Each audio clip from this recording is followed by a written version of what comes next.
Have you ever been in a situation where emotions just come up and you have some guess about why, like some experience from your past, but you're not exactly sure why, and you find that it can overtake you and you can even start crying in certain situations? We're going to talk about that today.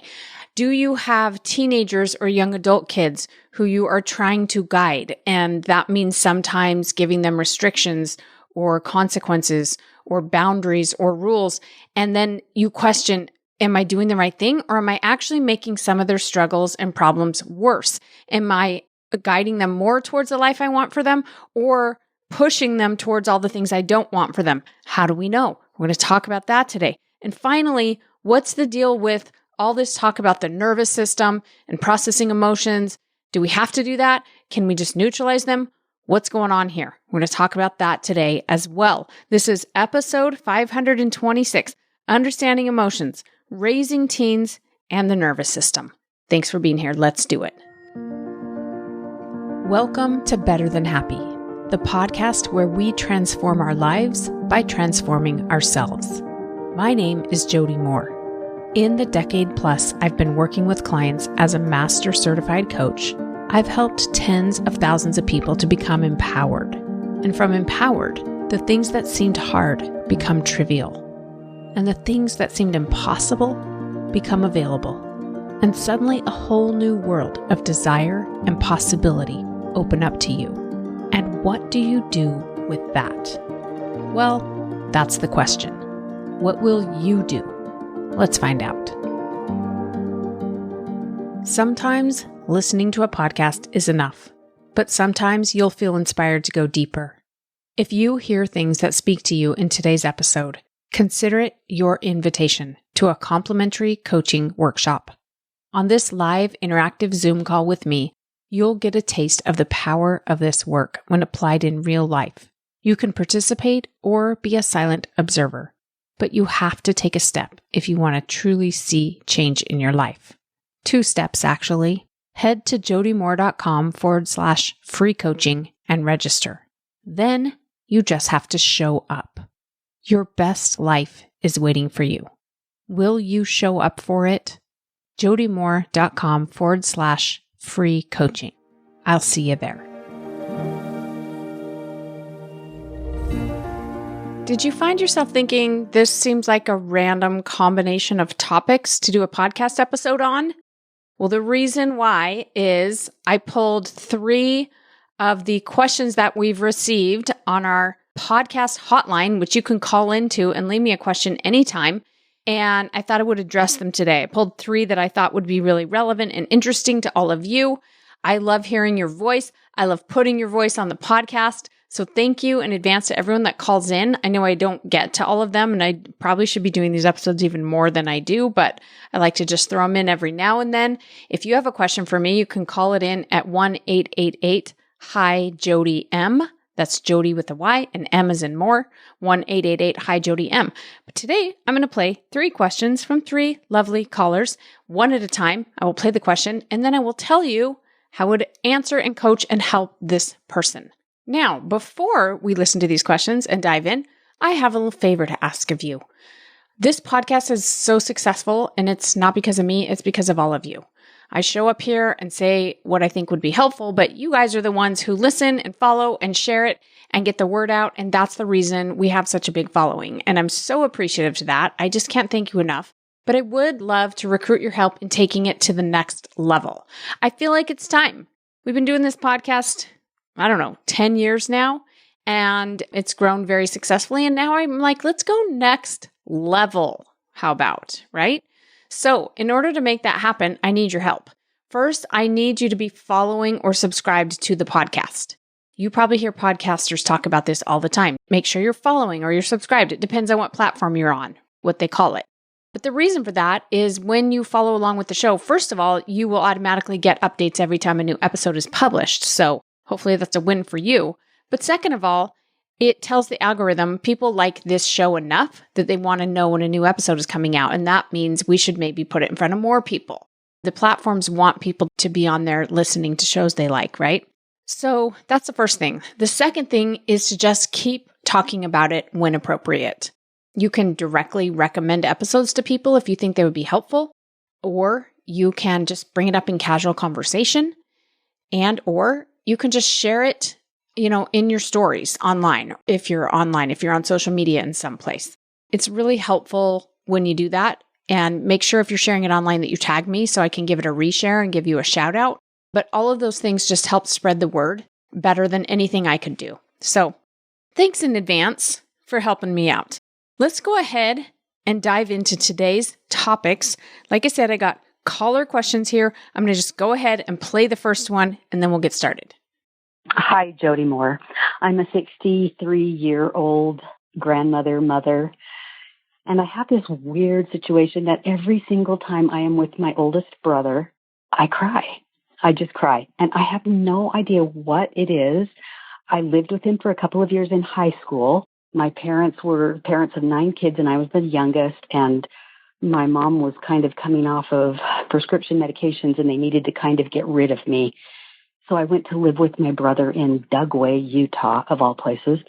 I had a wonderful, horrible experience where I felt abandoned by my parents, but loved by my brother. So he was kind of like a surrogate dad. And now, all these many years later, I get together with he and his wife, and I kind of melt. And I don't know why I do that. I know there's just such deep-seated, rooted feelings of love and something that I'm not sure why. What in the world am I doing? It feels really isolated. It feels really weird, but I'm sure you have a really logical explanation as to why I am doing this. Anyway, love what you do. Love everything about you. Thank you so much. Well, thank you. Thanks for your question. Thanks for calling in and sharing this. I know it's somewhat vulnerable. Okay, so first of all, crying, right, is an expression of really intense emotion. And I always like to remember this about crying because it's interesting, like we see people cry when they're extremely sad. We cry at a funeral, but we also cry when we're really happy, like winning the Miss America pageant. Or we cry at a wedding, usually for a combination of things. Maybe there's a grief and a sadness over a certain chapter ending, or feeling like your loved one is, moving on in a way that's going to impact you. But there's also like a lot of joy usually, and feelings of love and abundance. It's a mixed bag when we're crying in certain situations, right? We can cry out of negative, cry out of positive, cry out of just a lot of emotions happening at once. So when you say every time you see your brother, you cry, all that tells me is that you're having a lot of intense emotion happening, or a certain intense emotion happening. And when you share a little bit about your past, right, a couple things I'll just say. So there are people that believe that there are unprocessed emotions from your past that need to be processed. And if that feels true to you and that feels like a useful path to go down, by all means, I'm not here to say that's not true.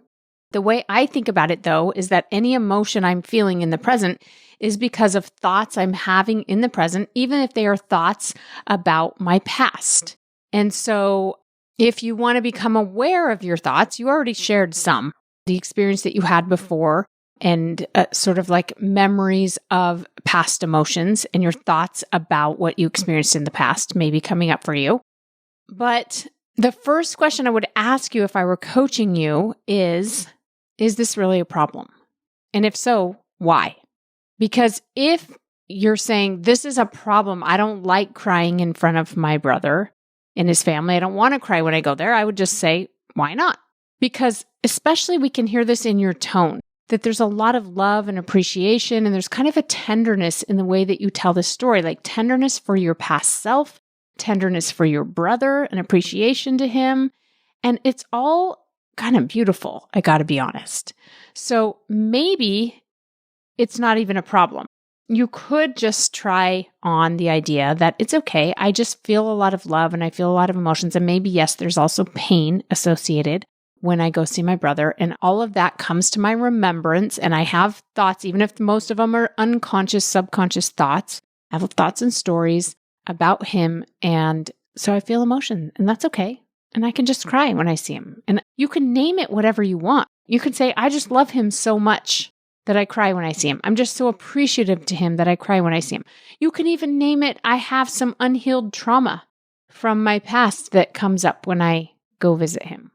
And you can just chalk it up to that, or I should say, you can also investigate some of these things, especially the trauma piece. And that's where coaching is not going to be the solution for that part. That's going to be somebody more clinical, like a therapist. I do not have the tools and skills to heal past trauma, but there are a lot of people that do. I'll give you one recommendation I really like is Dr. Don Wood, Wood.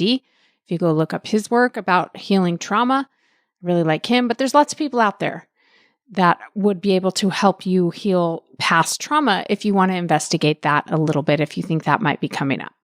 All right. So I love how much you love your brother. I love the way you tell the story of your past. It feels to me like it's very loving and generous and kind. And I also love that you cry when you see him. I think it's kind of a beautiful thing. But if it's not for some reason, if there's more to the story, there are some things that you could do. And then the reason why, who knows, my friend? You got to decide. What do you think is the reason? What do you want to name the reason why as? It's not so much a figuring out as deciding.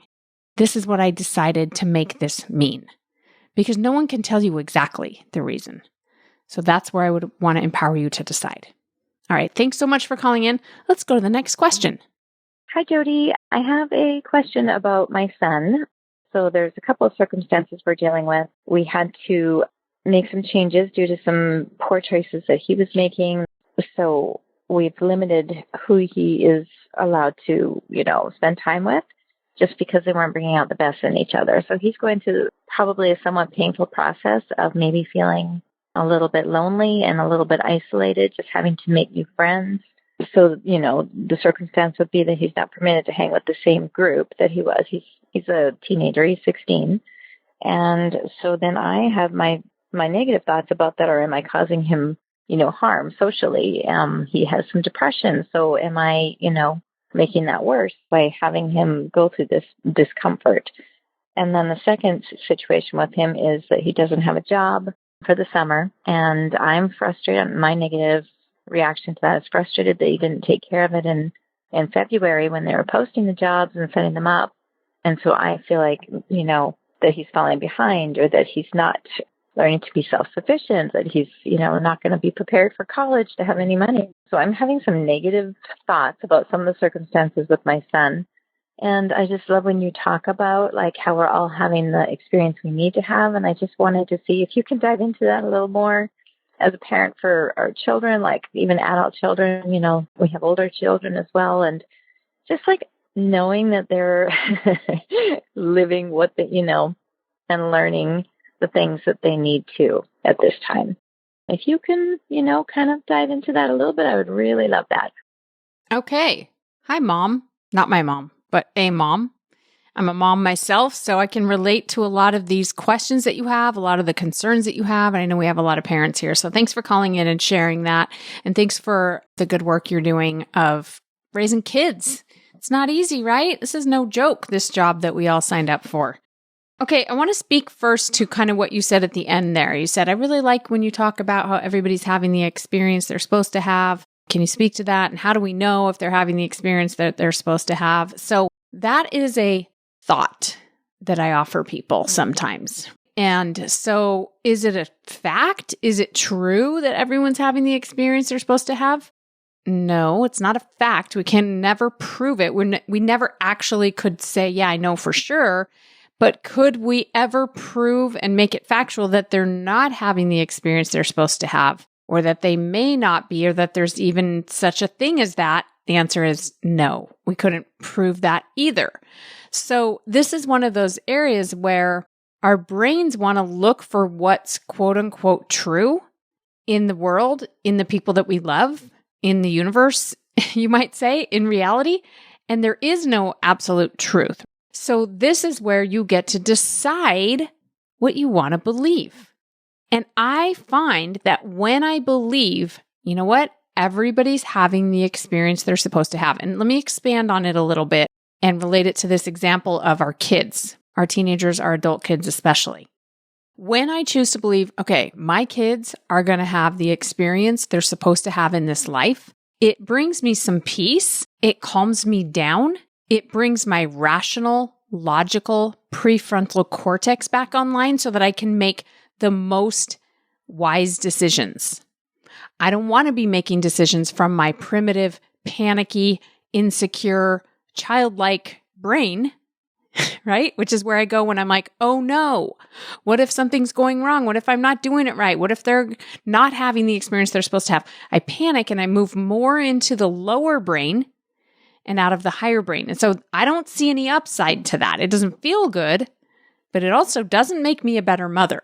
But what I want to say is that having the experience they're supposed to have doesn't mean they won't suffer and struggle. It doesn't mean that they will make all the best choices. It doesn't even mean that I will always make the right choice or do what is quote unquote best by them. That's what you have to really wrap your head around.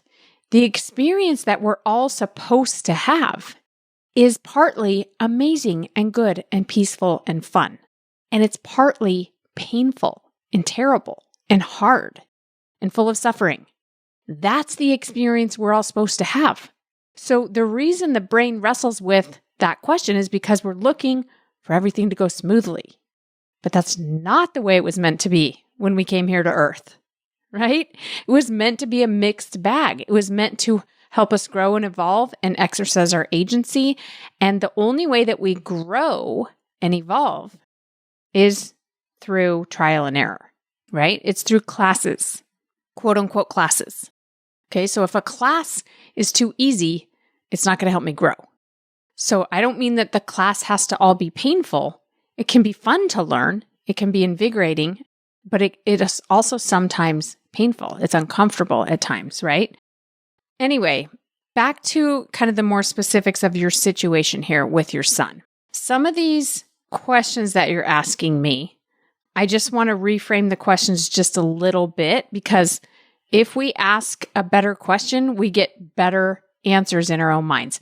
Our brains, you guys, just want to answer questions on default. So in other words, if I ask my brain a question like, what's wrong with me? Then my brain will immediately go, so many things. Where should we begin? First of all, you're ugly. Second of all, you're not smart. Third of, it just will literally answer the question I ask, right? And usually it doesn't do it right away. It usually just goes on the lookout for, okay, let's pay attention to what's wrong with her. That's what she wants to know. Oh, there's something. Oh, there's something else. Right? So the questions that we ask tell our brains what to filter for, what to look for, what's relevant information to bring into our awareness. Okay. So if you ask a better question, you're going to bring more useful things into your awareness. And I don't think your question here is terrible when you say, am I causing him harm socially? Am I contributing more to his depression? Am I making it worse? It's not a terrible question. It's just hard to answer because we don't know. How could we possibly know? If we don't have a crystal ball or something, then we have no way of knowing if you restricting the time you spend with certain friends, for example, that's one of the examples you gave me, is that making his depression worse? Is that contributing to depression? Or is that the right thing because these friends seem to not be ideal influences in his life? How do we know? We don't. And so then it just actually creates more uncertainty, more worry, more fear. So it's probably not the most useful question if there's not a pretty obvious way to find out the answer. Okay? So what might be a more useful question might be, what feels like me being the best possible mom I can be? What feels like the right decision to me right now as his mom? What's the decision I'm going to make? I don't know if it's the right decision. It might be that we get down the road and a therapist tells me, you probably made his depression worse by not letting him be with those friends. And even then, we don't know if that's true or not. That might be somebody's opinion. These are unknowable questions. So what I want to ask myself is, what feels like the right thing to do? And then how do I go all in on that decision? And how do I provide myself the support that I need to believe in myself so that I do the best possible job of making the decision right? And how do I also support my son? How do I want to be there for him through this? Who do I want to be? Not who is my son going to be? I'm not saying that's totally irrelevant. Like, we consider our children, how our decisions are impacting them, but you're already doing that part. What you need to do now is redirect to, who do I want to be? What feels like me being the best possible version of me? Now, I got to tell you something, my friend. The best possible version of you is not always a great mom. Just like the best possible version of me is not either. None of us are perfect at being moms. So the best possible version of both you and I as a mom is going to do a lot of things that serve our kids well and some things that don't. Some things that even contribute to their problems. We're not doing it on purpose, right? But that's the reality. We are meant to be both a blessing and a trial in our kids' lives. Everybody hear that? You're meant to support and love and provide for and help and all these things for your kids. And you're going to be, at least in their minds, some of the reason that they struggle and have limitations, limiting beliefs even, or whatever else going on, trauma even. Yeah, because of you. You're not trying to do that. It's just that you're not a perfect being. You're not a robot. You're a human being in human form, making mistakes. Okay? So all we're doing is trying to operate at our best. And then we stop asking, is this causing him harm or not? Because, and back to what I said in the beginning of everyone's having the experience they're supposed to. Sometimes I have to remind myself, hey, listen, this feels like the right decision to make. This feels like me being the best mom I can be. I hope it's going to serve my kid best. It feels like the thing that will, but I don't know in the end. So if down the road at some point I decide that that was wrong, then what I have to remember is maybe my kid is supposed to struggle in that way then. And if I wasn't the creator of that challenge, maybe someone or something else would have offered it to them instead. At this time in their lives or later in their lives or whatever. But they're supposed to have this challenge apparently because they do. I know that's a thought that not everybody likes. If it doesn't bring you some level of peace and get you back focused on what you can control, which is yourself, then you can feel free to reject it. But for me, it's been very powerful. Like I am not supposed to control all the things outside of me. And people are supposed to have whatever trials and struggles they're having. I don't mean supposed to like they deserve it or something like that. I just mean that's the way of it. Apparently that was supposed to happen because it's happening, because it did happen. And I want to bring love and abundance and support and faith and trust and love to all the people that I love, but I have to bring that to me first. I have to. I cannot offer it to people beyond what I'm able to give it to myself. So, last thing I want to say to you, the second part of your question, where you're frustrated that he doesn't have a job, you're worried he's falling behind, he's not going to be self-sufficient, he's not going to have money for college, that's all what I call dirty pain that I would definitely clean up. There's some clean pain here when we see our children struggling, but there's a lot of dirty pain here. There's no reason to be frustrated with your son. Okay? When we're frustrated with our kids, we're basically punishing ourselves for their, what we're calling, quote unquote, bad behavior.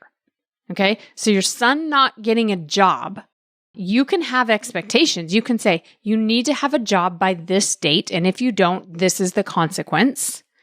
And you can do your best to enforce that. But if he doesn't do that, your job is to follow through on consequences. Or you can decide, I really want him to have a job, but I don't want to have a severe consequence that I implement that would motivate him. So I'm just going to not be mad about him not having a job because it seems like he's not motivated to get a job. He doesn't want to get a job. He's not motivated by making money or whatever is going on for him. So you either can show up and be the mom you want to be, and he still may or may not get a job. And then you either get to enforce the consequence or let it go, right?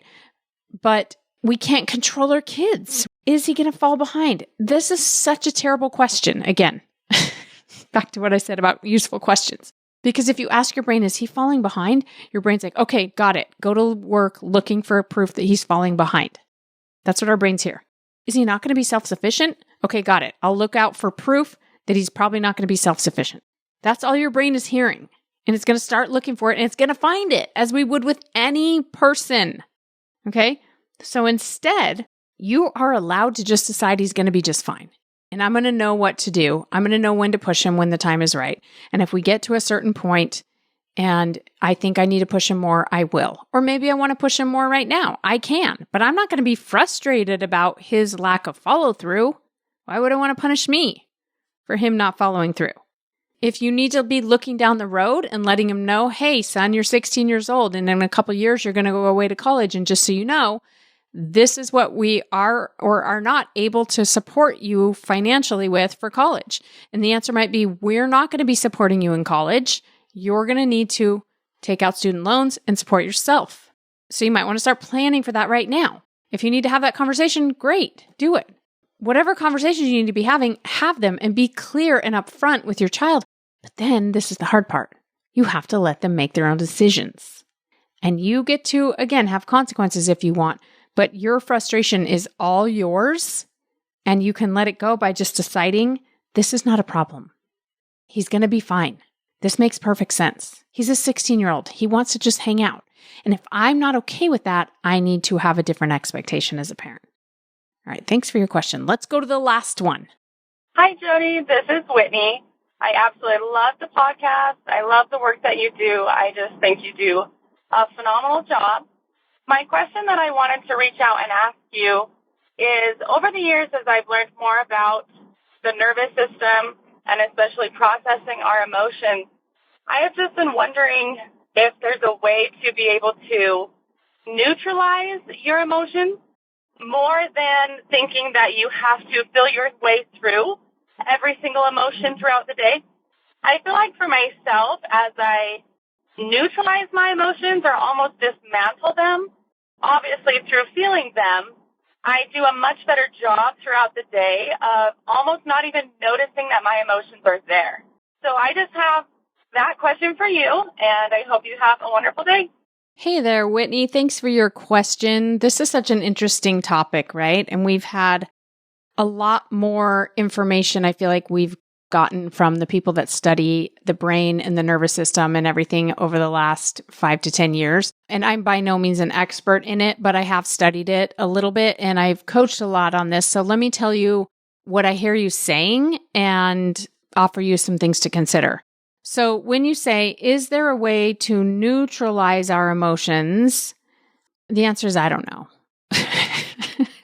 Sorry, I don't know, because that is playing in the thought line, right? Like some people would say, yeah, you can absolutely neutralize emotions. Here's how you do it. And others might be like, no, that's not what's happening. Here's what's happening instead.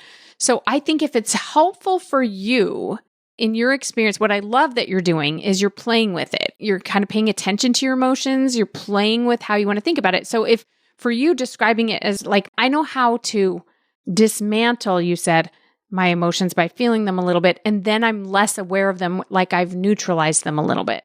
If that helps you feel how you want to feel and operate how you want to operate in your life and it's serving you, then I'm all in. I'd be like, yeah, that's totally what you're doing. You're neutralizing them, you're dismantling them by feeling them, and then they don't like take over the rest of your day. Cool.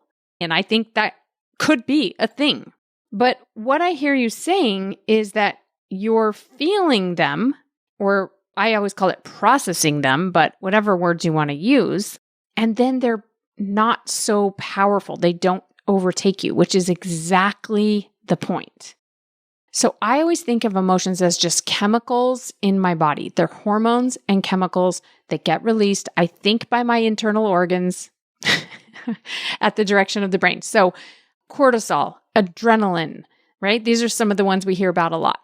So those chemicals get released in my body, and then they create a sensation in my body, and maybe a pressure or a rush or a increase in heart rate or something like this. Body temperature can go up and down. Again, if it's really strong, we might have sweating, we might have tears. So these chemicals give us a sort of physical experience, if you will, of what we're thinking. And so if you are open to them, as you clearly are, because you're paying attention to this, you're experimenting with it, you're opening up to it. You're not going, oh, no, what is this? I don't want to feel this way. I got to get rid of this. I shouldn't be thinking this, or I shouldn't be whatever. What's the matter with me? I got to hide. I got to push this away. I need to eat food. I need to, whatever it is that you do to distract from it. If you just open up to it, then those chemicals, your body processes them. Your body knows what to do with them. and they eventually settle down. And that is why throughout the rest of the day, it doesn't mean that you don't still have the thoughts. The thoughts are sort of coming up a little bit, but they're less urgent in my experience because I sort of acknowledge them, right? I acknowledge the emotion, which acknowledges the thoughts, and then they're still kind of there a little bit because I still believe some of them, but they're not so urgent like, hey, pay attention.